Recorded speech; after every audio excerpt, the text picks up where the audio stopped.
هنستشفكم كاملين من فوق شوية، من فوق شوية، من فوق شوية. السلام عليكم اخواني اخواتي المغاربه وحبابي، نتمنى تكونوا بخير وعلى خير ويلقاكم هذا الفيديو ان شاء الله في احسن الاحوال.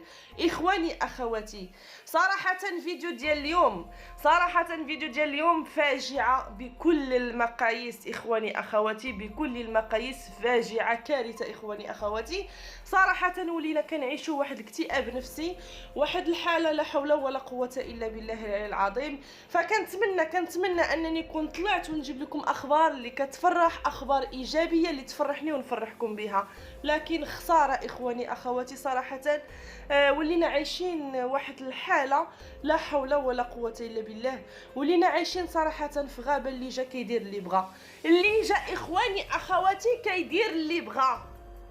فغادي نتكلم لكم وندخل في صلب الموضوع.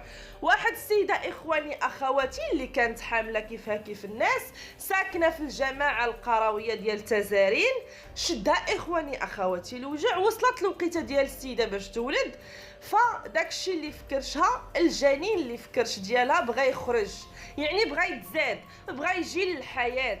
ناضوا ولاد الناس، ولاد الحي، ولاد الدوار، قطعوا بها كيلومترات وكيلومترات وداوها للمستشفى اسمه الدراق اللي كاين في زاكورة. سطروا لي اخواني اخواتي على زاكورة. مدينة زاكورة اخواني اخواتي اللي ولينا مؤخرا كنسمعوا فيها كوارث لا حول ولا قوة الا بالله العلي العظيم. نكملوا موضوعنا. ولدات السيده، ولكن اخواني اخواتي الدري القاوي وللاسف ميت في كرشها. قضاء الله والقدر ديالو. خرجوا الجثه ديال الرضيع وداوه وغسلوه وكفنوه وحطوه في قسم ديال الاطفال في انتظار توقيع الاوراق وتحديد موعد الدفن لهذا الوليد اللي تزاد هو ميت. الطبيب اخواني اخواتي، الطبيب ديال قسم النساء والتوليد اللي متابع الحاله الصحيه ديال الام، كان كيقوم بالشغال ديالو حتى اكتشف ان جثه الرضيع المتوفي تقطعات منها اليد ديالو من الكتف ديالها، من الكتف اليد تبطرات من الكتف ديالها. حسبي الله ونعم الوكيل. غنعاود نقولها لكم اخواني اخواتي حيتاش هادشي صراحه ما كيدخلش للعقل، وحاولوا تستوعبوها مزيان. شي واحد اخواني اخواتي دخل للمستشفى ومشى عند مكان ديال الرضع ودخل عند الرضيع الميت، قطع عليه اليد ديالو كلها من عند الكتف، من الكتف احسك الدري اليد ديالو وداها وزاد مع الطريق، حيت بغى يستعملها في الشعوذه. في الشعوذه اخواني اخواتي واستخراج الكنوز، استخراج الكنوز.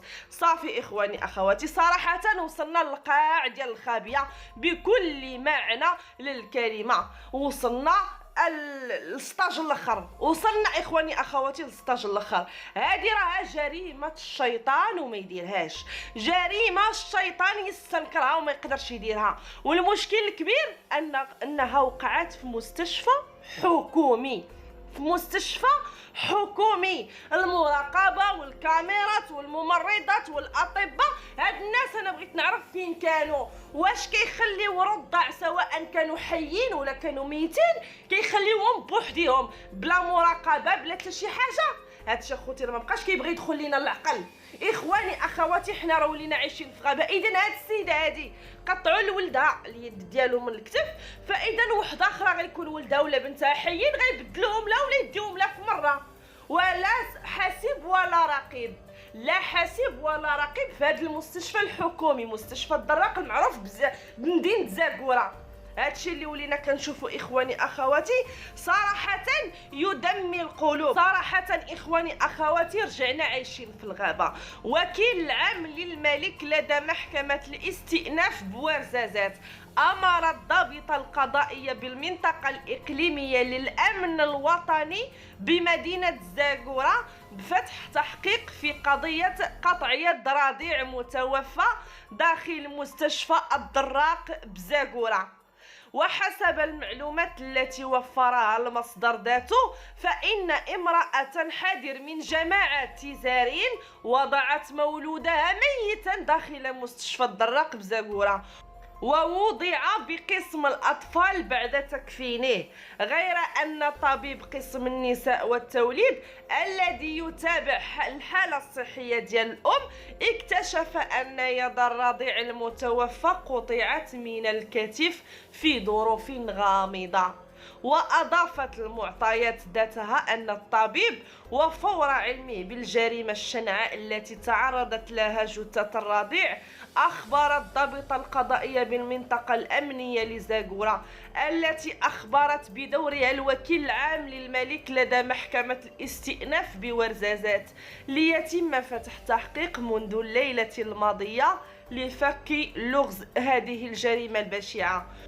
وكشف مصدر أمني غير راغب في الكشف عن هويته للعموم أن الضابطة القضائية وبأمر من النيابة العامة باستئنافية ورزازات استمعت إلى الأطباء والممرضين وكل من له علاقة بالموضوع، مشيرة إلى أن الضابطة القضائية ستقوم بفحص كاميرات المراقبة الموجودة بالمستشفى لكشف خيوط هذه الجريمة بتعبيره. وحسب المصدر نفسه إخواني أخواتي فإن البحث ما زال جاريا إلى حدود الساعة للوصول إلى الحقيقة في هذه الجريمة التي هزت مستشفى الدراق بزاكورة، مشيرا إلى أنه من المرجح أن تكون لهذه الكارثة الشنعاء علاقة بموضوع الكنوز والشعوذة. إخواني أخواتي كندورو وكنوقفوا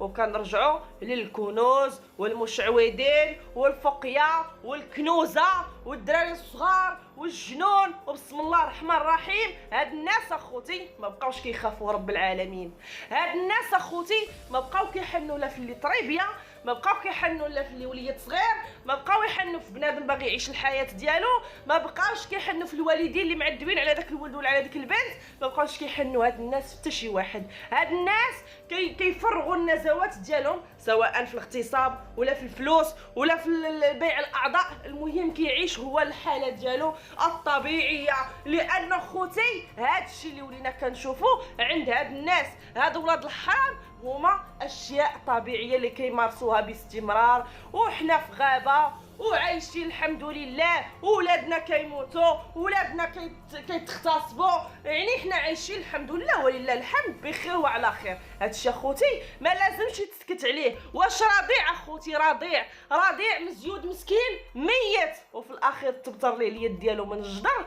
هادشي ما لازمش نسكتوا عليه. اخواني اخواتي لازم نعرفوا ملابسات هاد القضيه هادي، شكون اللي دخل للمستشفى، شكون هذا اللي من الممرضات او من الممرضين او من الاطباء اللي خلاو هاد السيد ولا هاد السيده اللي دخلوا قطعوا اليد بكل اريحيه وبكل برودة دم بلا مراقبة الكاميرات بلا سيكوريتي. وحنا كنعرفوا المستشفيات ديال الحكومية كيكون فيها سيكوريتي اللي كيحمقك عاد كتدخلي، ما كيخليش فيك بالاسئلة فين غاده فين جايه حتى كتعطي 20 درهم ويدخلك. فهادشي اخوتي اللي ولينا كنشوفوا راه ما بقاش كيدخل للراس. المستشفيات الحكوميه اللي فيهم مشدده المراقبه ما كيخليو حتى شي واحد يدخل الا المريض او اللي باغا تولد او. ولكن اخوتي وصل بهم الدرجه ديال انهم يدخلوا حتى البيت ديال الدراري الصغار اللي العائله ديال السيده او اللي كيكون والد ما كيخليوهش يدخل لذاك المكان لذاك البيت.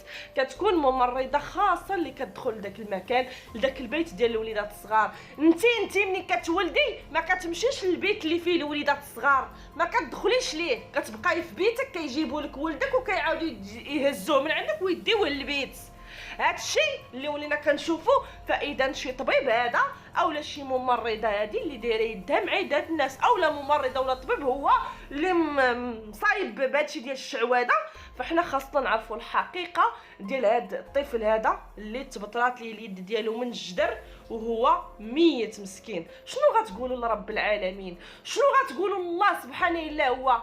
شنو غتقولوا ليه يا اللي حيدتوا اليد الرضيع باقي صغيور ميت؟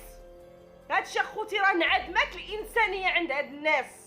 سمحوا لي يا خوتي، سمحوا لي كنتكلم بهذه الطريقه، وانما حسبتو ولدي اخواني اخواتي، وكل ام غتحس بيا وكبتها غتفعفع. حتى شي واحد فينا ما غيبغي لا ولدو ولا ولد اختو ولا ولد راجلو ولا ولد امو ولا ولد ما عرفت شكون يطرا فيه هذا الشيء هذا. لا حول ولا قوه الا بالله العلي العظيم، وحسبنا الله ونعم الوكيل. وغادي نبقاو متابعين اخواني اخواتي هذه القضيه، ونعرفوا ملابسات هاد الناس هادو، وهاد القضيه فين غادي توصل، ونعرفوا شكون هاد خينا ولا هاد خيتي هذا اللي دار هاد الحاله هادي. فلازم متابعه قضائيه. الحمد لله التحقيق تفتح، وغادي نعرفوا شكون هاد خيتي ولا هاد خينا. فاي جديد في القضيه غادي نوافيكم به اخواني اخواتي. كانت معكم اختكم فوق الشويه، خليتكم على خير والسلام عليكم.